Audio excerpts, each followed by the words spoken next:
செல்ல குழந்தையே, சரியாக ஏகாதசியினுடைய இரவில் உன் கண்ணில் இந்த வராகி பட்டிருக்கின்றேன். நாளைய தினம் மங்கள வெள்ளிக்கிழமையினுடைய விடியலில் அம்மா சொல்கின்ற இந்த ஒரு பொருளை உன் கைகளோடு கொண்டு செல்வாய். ஆனால் நீ எடுக்கின்ற ஒவ்வொரு விஷயங்களும், நீ செய்ய நினைக்கின்ற ஒவ்வொரு விஷயங்களும் உனக்கு மிக பெரிய வெற்றியினை கொடுத்து உனக்கான பெரும் மகிழ்ச்சியையும் கொண்டு வந்து கொடுத்துவிடும். என் பிள்ளையே, இந்த வாழ்க்கை உனக்கு தந்திருக்கின்ற ஒவ்வொரு விஷயங்களிலும் ஏதாவது ஒரு வகையில் உன்னை ஊக்கப்படுத்துவதற்காகத்தான். கஷ்டம் ஒரு புறம் இருந்தாலும் இன்னொரு புறம் என் பிள்ளை எப்படியாவது ஒரு வகையில் தெய்வத்திடமிருந்து உனக்கான நல்ல வாக்குகளை நீ பெற்றுக்கொண்டுதான் இருக்கின்றாய் அல்லவா? தினம் தினம் நாட்களும் மறந்துவிட முடியாது அல்லவா? இந்த விடியலில் இந்த ஒரு பொருளை நீ கையில் எடுத்து செல்கிறாய் என்றால் இந்த பொருள் வேண்டுமானாலும் இருந்து விட்டு போகட்டும், அதை எடுத்து கொண்டு செல்ல மட்டும் எல்லாம் கிடைத்து விடுமா? இப்படி எத்தனையோ பொருட்களை எனக்கு எதுவும் நடக்கவில்லையே என்று நீ சொல்லலாம். என் பிள்ளையே, எல்லாவற்றிற்கும் ஒரு காரணம். அதுபோலதான் நான் ஒரு பொருளை எடுத்து செல்ல சொல்கிறேன் என்றால் அந்த பொருளை கொண்டு சென்றால்தான் உனக்கு வெற்றி கிடைக்கும் என்று நான் ஒருபோதும் சொல்லவில்லை.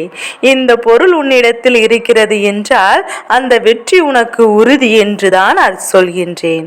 அப்படியானால் நீ செய்வதில் முயற்சியை செய்கின்ற உன்னுடைய உழைப்பு என்றும் எல்லாவற்றிலும் நீ சரியாக இருக்கும் போது உனக்கானது உன்னை வந்து சேரும் என்றுதான் அம்மா நான் சொல்கின்றேன். என் பிள்ளையே, நான் ஒரு பொருளை கையில் கொண்டு செல்வதற்கு காரணம் உனக்குள் இருக்கின்ற நம்பிக்கையை அதிகரிப்பதற்கு, உன்னால் முடியும் என்கின்ற உணர்வை உனக்கு கொடுப்பதற்கு. நம் தாயானவள் சொன்ன பொருள் நம் கைகளில் இருக்கிறது. நாம் தைரியமாக எல்லாவற்றையும் செய்வேன், நிச்சயமாக நமக்கு வெற்றிதான் என்கின்ற உறுதியினை உனக்குள் கொடுப்பதற்காக, இதற்காகத்தான் இதை சொல்கிறேனே தவிர மற்றபடி இது இருந்தால்தான் உனக்கு வெற்றி என்றுதான் ஒருபோதும் எடுத்துரைக்கவில்லை.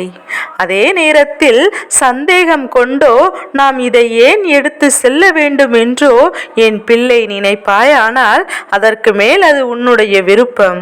எடுத்து செல்வதும் விட்டு செல்வதும் உன்னுடைய விருப்பம். என் மீது நம்பிக்கை இருந்தால் ஒரு முறை என் பிள்ளை இதனை செய்து பார். என் தங்க பிள்ளையே, பொதுவாக வெற்றிக்கு தடைகளாக இருக்குது தயக்கம்தான்.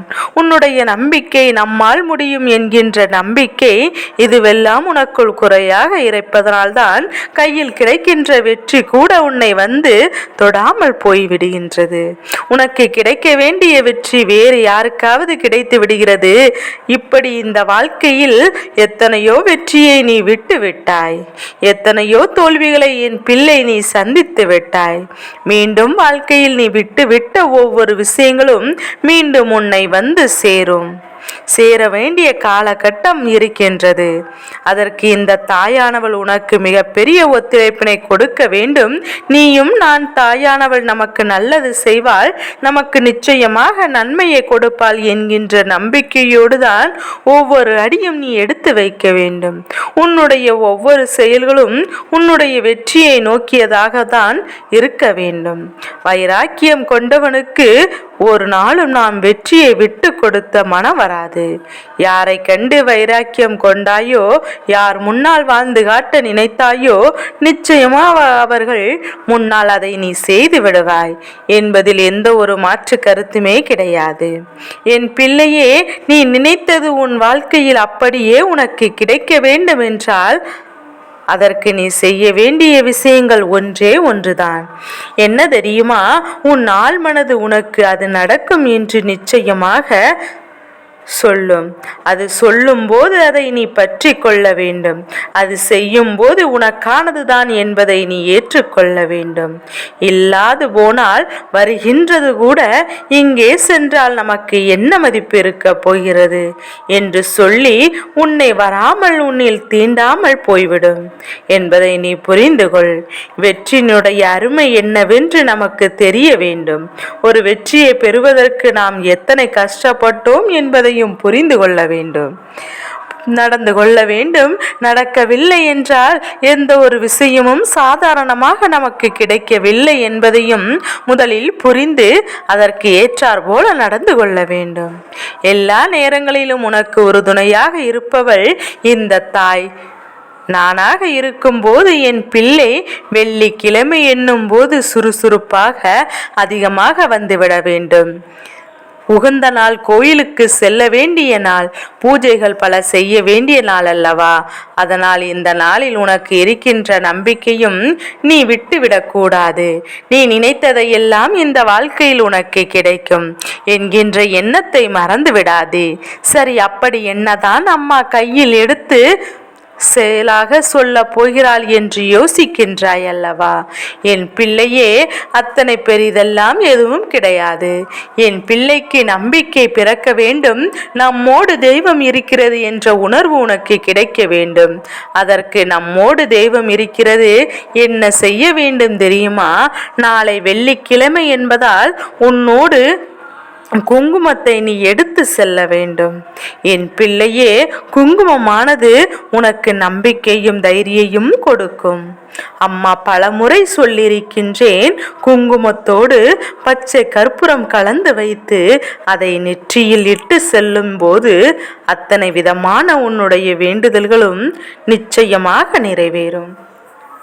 கொஞ்சம் கொஞ்சமாக உனக்குள் இறங்கி திறமைகள் எல்லாம் வெளிவரும். உன்னால் முடியாது என்று நினைக்கின்றாயா? அதை நீ நிச்சயமாக செய்து முடிப்பாய். இப்படி எத்தனையோ விஷயங்கள் நடக்கும் போது இந்த குங்குமத்தை நீ கையில் எடுத்து செல். நீ எடுத்து செல்கின்ற கம்பு பையில் மடித்து வைத்து உள்ளே வைத்துக்கொள். என் பிள்ளை எல்லா விதமான சூழ்நிலையிலும் உன்னை வந்து நிச்சயமாக சேரும். இந்த சூழ்நிலைகள் அது சாதகமாக ஏற்று தேவை என்றால் நம்பிக்கை உனக்கு தெய்வம் உன்னோடு இருக்கின்றது என்பதையும் உணர்த்தி காட்டும். செவ்வாய்க்கிழமையாக இருந்தால் விபூதியை எடுத்து செல். நீ நினைத்த காரியம் வெற்றி பெறும். குங்குமம் கொண்டு சென்றால் சற்றென்று உன் மனதில் ஏதேனும் பதற்றம் வருகின்றதா அல்லது தைரியம் வருகின்றதா என்றால் உடனடியாக என் பிள்ளை நீ என்ன செய்ய வேண்டும் தெரியுமா? குங்குமத்தை கொஞ்சம் கையில் எடுத்து உன் நெற்றியில் இட்டுக்கொள். அப்போது உனக்குள் நிச்சயமாக தைரியம் வந்துவிடும். அதை தொட்டாலே உனக்குள் இழந்ததையெல்லாம் மீண்டு விடுவோம் என்கின்ற நம்பிக்கை வந்துவிடும். இப்படி இந்த வாழ்க்கை உனக்கு தருகின்ற ஒவ்வொரு நன்மைகளும் தீமைகளும் என்னவென்று நிச்சயமாக உன்னால் புரிந்து கொள்ள முடியும். எல்லாவற்றிற்கும் மேலாக என் பிள்ளை நாம் நினைத்ததை சாதிக்க வேண்டும். நாம் ஆசைப்பட்ட விஷயங்களை எல்லாம் என் பிள்ளை பெற்று கொள்ள வேண்டும். எந்த நேரத்தில் நமக்கு தெய்வம் துணை இருக்கும் என்பதையும் நீ உணர்ந்து கொண்டு அதற்கு ஏற்றாற்போல் நடந்து கொள்ள வேண்டும். யாருக்காகவும் இந்த வாழ்க்கை உன்னை காயப்படுத்த நினைக்கவில்லை. நீயாகவே மற்றவர்களுக்காக செய்கிறேன் என்று சொல்லி உன்னை நீ காயப்படுத்திக் கொள்ளாதே. உன் மனது நிச்சயமாக உன்னை அஞ்சி வேறு யாருக்கும் ஒரு நாளும் புரிய வைப்பதில்லை. ஆனால் உன் தாயானவள் எனக்கு அது நன்றாக புரியும் அல்லவா? எனக்கு தெரியும் என் பிள்ளை. அதனால் உன்னுடைய மனதிற்குள் நிம்மதி கிடைக்கும் வரை, உன்னுடைய மனது நல்ல நிலையை அடையும் வரையும் நீ எதிர்பார்த்த விஷயங்கள் ஒவ்வொன்றும் நிச்சயமாக என் பிள்ளை நீ செய்து முடித்து கொண்டிருந்தால் என்றென்றுமே இந்த அம்மாவின் ஒத்துழைப்போடு உறுதுணையாக இருப்பாய். நீ ஆசைப்பட்ட அத்தனை விஷயங்களும் அடைந்து விடுவாய் என்பதை மறந்து விடாதே. என் பிள்ளையே, ஏற்றத்தாழ்வுகள் என்பது நிறைந்த இந்த வாழ்க்கையில் உனக்கானதை உனக்கு நேரம் கூடி வந்திருக்கின்றது. அப்படியானால் என் பிள்ளை, நான் நினைத்ததை சாதிக்க போகின்றாய். நீ ஆசைப்பட்ட ஒவ்வொன்றையும் அடைந்துவிடப் போகின்றாய். அதற்கு உனக்கு இந்த குங்குமம் உறுதுணையாக இருக்க போகின்றது. பச்சை கற்பூரம் கலந்து வைத்து திறந்தால் இன்னும் நல்ல. உன் இல்லத்தில் பூஜை அறையில் எப்போதுமே பச்சை கற்பூரம் இருக்கட்டும். அது உனக்குள் எப்போதுமே ஒரு உற்சாகத்தை கொடுத்து கொண்டேதான் இருக்கும். இந்த உற்சாகத்தினால் உனது மனம் சோர்வடைந்து தோய்ந்து கிடந்தால் அது விழிந்து நம்மால் இதை செய்ய முடியும் என்று உனக்குள் ஒரு உணர்வை கொடுக்கும். இந்த உணர்வு ஒன்று போதும் நிச்சயமாக வெற்றி பெற்று விடுவாய். என் செல்ல குழந்தைக்கு இந்த வராகி அம்மாவினுடைய ஆசீர்வாதங்கள் எப்போது முழு மனதோடு உண்டு. ஓம் வாராகி தாயே போற்றி போற்றி.